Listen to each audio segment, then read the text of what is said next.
We're filming outside today because we're going on a journey, and that journey is the Fantasy Journeyathon.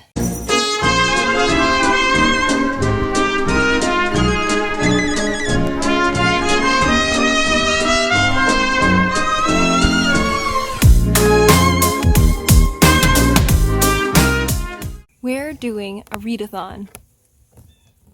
I'm doing a readathon. I'm doing a lot of readathons, but I wanted to come and talk to you specifically about the Fantasy Journeyathon because this is the one that is kind of dictating how the rest of my readathons go. And the reason for that is there is this map that tells you which order you have to read the books in. So it gives you a series of prompts. You have to follow a certain path to get to the end from your initial start location to the destination. And I took on the role of a shadow hunter? I don't think that's right. Shadow jumper? Shadow walker? I think I'm a shadow walker. So you can have all these different roles that you can choose from, and the one that I chose allows me to jump to a different location on a different path. So as long as I follow a path that completely diverges off from another one, I can then jump to a different point on that diverged path that I would not be able to get to on my current path. And that is the special ability that I have, so it keeps me from technically having to read so many books during May because I have so many readathons that I'm trying to do right now. I don't know if it's technically too late to sign up, but you know, I kind of treat readathons as it's fun if you sign up, but I'm not really here to like win anything. I'm just here to read stuff and have fun with it because it's a cool accountability method. Here's my map. Here's what I'm doing. To start off with, I have the first book in a series. I have a buddy read going with Lou and Life and with Lo-chan Reads. We are doing a buddy readathon of the first 5 volumes of Ouran High School Host Club. We all finished Volume 1 recently, and we were continuing 2 to 5 with the pace of 1 per week.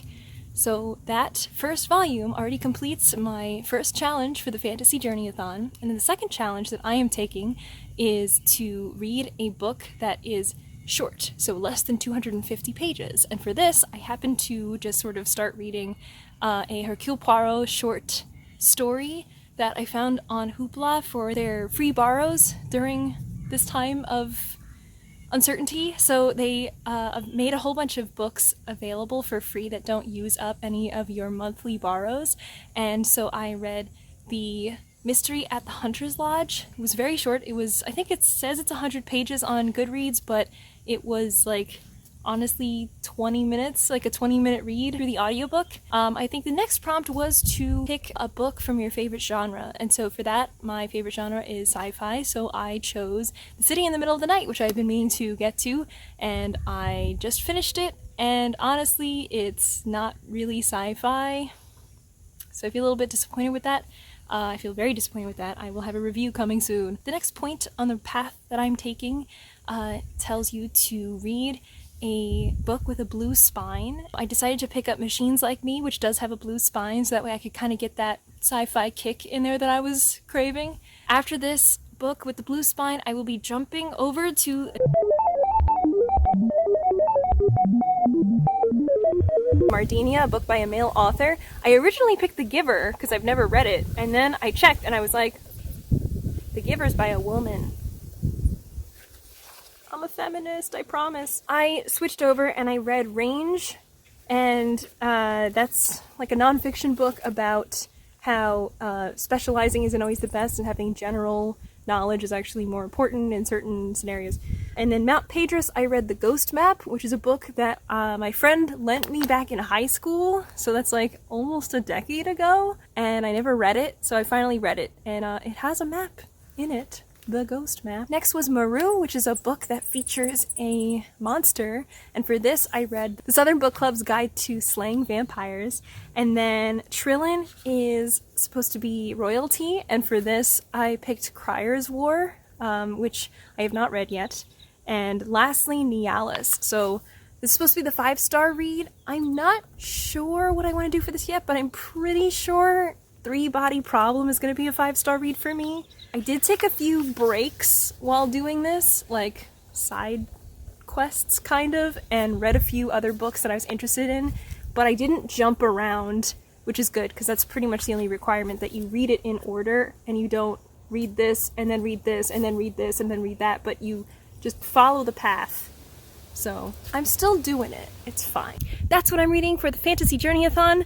I know there are so many bugs here right now. If you're going to be doing the Fantasy Readathon, or you're doing it right now because this video is kind of in the middle of May, then what are you reading? I'm so curious. What books would you read if you were doing this readathon for all of these different journeys, and what path would you take? Because I think everybody kind of like has their own preferences for what they would choose.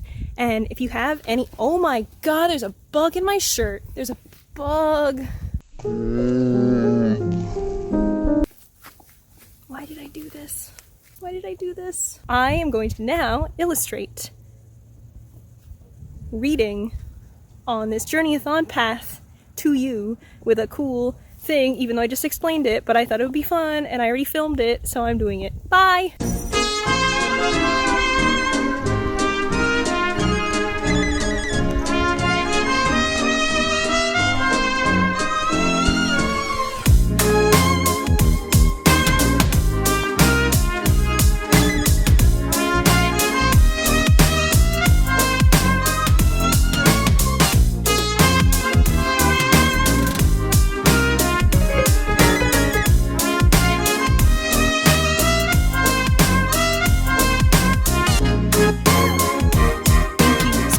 For joining me today with my little explanation of the Fantasy Journeyathon. Comment below if you are taking this readathon or any others as well. Let me know. I would love to hear from you.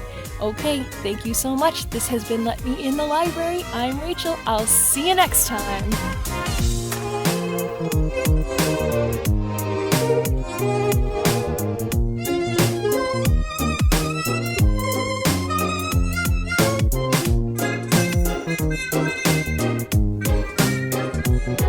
Thank you.